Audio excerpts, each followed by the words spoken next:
बंदूक की नोक पर पुजारण ने पोल्टू और पिशी मुनि से घर के काम करवाए। बड़े घर की दीवारों में उस दिन खौफ की खामोशी तैर रही थी। उधर छोटी बहू के आज के रोमांचक एपिसोड की शुरुआत ही एक अजीब बेचैनी से होती है, ऐसा सस्पेंस जो हर सांस के साथ गहराता जाता है। घर का माहौल इतना भारी हो चुका है कि रिश्तों की डोर अब बंदूक की नोक पर टिकी नजर आती है। हर कोई डरा हुआ है, कोई कुछ बोलने की हिम्मत नहीं कर पा रहा। कहानी में ऐसा खतरनाक मोड़ आ चुका है जिसे देखकर हर किसी के रोंगटे खड़े हो जाते हैं।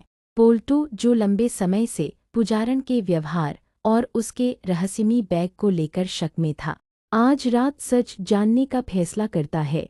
जैसे ही घड़ी 12 बजाती है, घर की बत्तियां झपकती हैं और तभी उस बैग से जुड़ा एक ऐसा राज सामने आता है जो पूरे परिवार की जिंदगी हमेशा के लिए बदल देता है।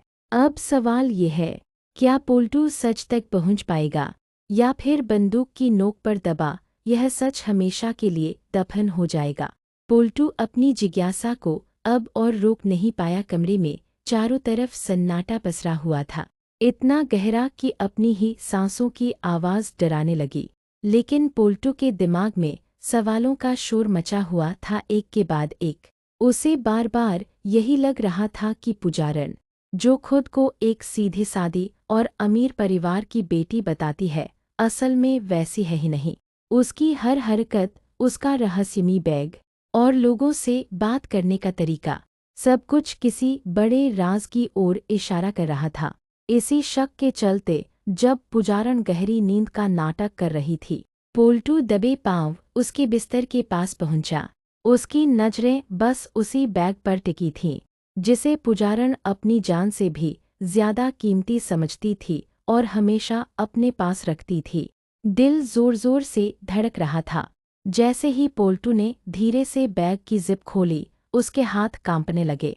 अंदर जो था, उसने उसकी सोच, उसकी समझ और इस पूरे घर की सच्चाई सब कुछ हिलाकर रख दिया। बैग खोलने की कोशिश ही कर रहा था कि अचानक उसका हाथ कांप गया।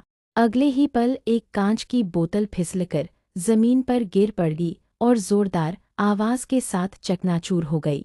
कांच टूटने की आवाज ने पूरे कमरे के सन्नाटे को चीर दिया। पोल्टू का दिल जैसे गले तक आ गया। अचानक पुजारण झटके से उठ बैठी। वह सो नहीं रही थी, वह सब कुछ देख रही थी। उसकी आंखों में अब वह मासूमियत नहीं थी जो वह घरवालों के सामने दिखाती थी। उसकी जगह एक खतरनाक चमक थी, ऐसी चमक जिसने पोल्टू की रीढ़ में सिहरन दौड़ा दी। पोल्टू घबरा तो गया, लेकिन उसने खुद को संभाला। डर को निगलते हुए वह सीधा खड़ा हुआ और पुजारण पर दबाव बनाना शुरू कर दिया।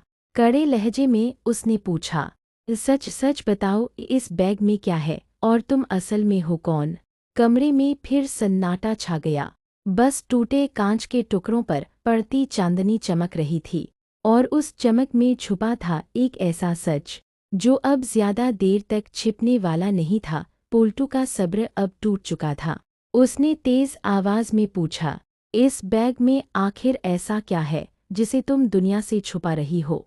उसने आगे बढ़कर कहा कि वह उसके मायके तक जा चुका है। वहां जाकर उसे पता चला कि उसकी माँ तो वह घर बहुत पहले छोड़ चुकी है और यह घर तो सिर्फ 3 दिन के लिए किराए पर लिया गया था। इतना सुनते ही पोल्टू का शक यकीन में बदलने लगा। उसने जब इस झूठ का पर्दाफाश करना चाहा और गुस्से में आवाज ऊंची की, तो पुजारण का धैर्य भी जवाब दे गया। उसे समझ आ गया था कि अब उसका खेल ज्यादा देर तक चलने वाला नहीं है, इसलिए उसने वह कदम उठाने का फैसला किया जिसके किसी ने उम्मीद नहीं की थी। पल भर में पुजारण ने झटके से अपना बैग खोला, उसके अंदर हाथ डाला और बाहर निकाली एक चमचमाती चीज। कमरे की रोशनी उस पर पड़ी तो पोल्टू की आंखें फैल गईं। वह चीज सिर्फ एक सामान नहीं थी, वह एक ऐसी सच्चाई थी जो अब सामने आते ही पूरे घर की कहानी बदलने वाली थी। अचानक पुजारण ने बैग के अंदर से एक काली बंदूक निकाल ली। पोल्टू की तो जैसे सांसें ही अटक गईं। उसे सपने में भी अंदाजा नहीं था कि जिस लड़की से उसने शादी की है, वह हथियार अपने पास रखती होगी। लेकिन पुजारण के चेहरे पर घबराहट नहीं थी। उसका दिमाग पूरी तरह ठंडा था। धीरे धीरे उसने बंदूक की नली पोल्टू के माथे पर टिका दी। उसकी आंखों में डर नहीं बल्कि शिकारी जैसी बेरहमी झलक रही थी, मानो शिकार अब उसके सामने खड़ा हो। उसी पल पिशी मुनि, जो बाहर किसी काम से जा रही थी, तेज आवाज सुनकर चौंक गई। उसने कदम मोड़े और सीधी कमरे की तरफ बढ़ आई। जैसे ही वह अंदर दाखिल हुई, कमरे का मंजर देखकर उसके पैरों तले जमीन खिसक गई। एक तरफ पोल्टू जड़ बना खड़ा था और दूसरी तरफ पुजारण हाथ में बंदूक लिए अपने असली रूप में।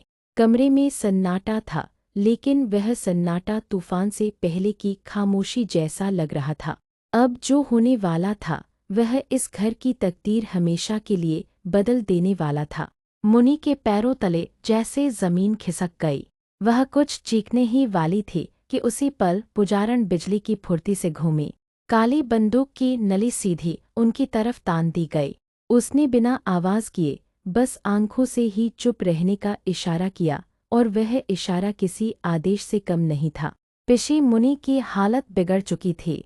हाथ पैर कांप रहे थे, गला सूख चुका था और आंखों के सामने अंधेरा सा छाने लगा। पुजारण की आवाज बेहद शांत थी, लेकिन उस शांति में ऐसा जहर घुला था जो सीधे दिल को चीर देता था अगर जरा भी आवाज निकली। उसने धीमे मगर खौफनाक लहजे में कहा, या इस घर में किसी को कुछ बताने की कोशिश की तो तुम दोनों यहीं खत्म कर दिए जाओगे। पोल्टू और पिशी मुनि एक दूसरे को देख भी नहीं पाए। पुजारण का बदला हुआ रूप उन्हें पूरी तरह तोड़ चुका था। लेकिन कहानी यहीं नहीं रुकी। पुजारण ने अपनी सत्ता दिखाते हुए एक कदम और आगे बढ़ाया, मानो यह सिर्फ धमकी नहीं बल्कि आने वाले तूफान की शुरुआत हो। कमरे में सन्नाटा था और उस सन्नाटे में हर धड़कन मौत के और करीब महसूस हो रही थी। नीचा दिखाने के लिए पुजारण ने एक नई चाल चली। उसने ठंडी मुस्कान के साथ पोल्टू की ओर इशारा किया और कहा, जो कांच तुमने तोड़ा है और जो पानी फर्श पर फैल गया है उसे तुम खुद साफ करोगे। पोल्टू, जो खुद को इस घर का बड़ा बेटा और इज्जतदार आदमी समझता था, पल भर में चुप हो गया। उसकी हैसियत जैसे उसी पल छीन ली गई। उसे एक नौकर की तरह फर्श पर बैठना पड़ा। टूटे कांच के टुकड़े उठाते वक्त उसके हाथ कांप रहे थे, डर से नहीं, अपमान से। पुजारण यहीं नहीं रुकी। उसने पिशी मुनि को भी नहीं बख्शा और सख्त लहजे में आदेश दिया, तुम वहीं खड़ी रहोगी, नज़र नीचे रखो। कमरे का माहौल अजीब और डरावना हो चुका था, जहां घर का मालिक एक अपराधी के सामने घुटनों के बल बैठा सफाई कर रहा था, और वही अपराधी बंदूक हाथ में लिए पूरे कमरे की किस्मत तय कर रही थी। पोल्टू के माथे से पसीना टपक रहा था। हर उठाया हुआ कांच का टुकड़ा उसके आत्मसम्मान को और गहराई से काट रहा था। लेकिन इसी अपमान की आग में कहीं न कहीं एक चिंगारी भी सुलगने लगी थी। एक ऐसी चिंगारी जो सही वक्त आने पर इस कहानी को पूरी तरह पलट सकती थी। आज की स्टोरी कैसे लगा कमेंट में ज़रूर बताएं।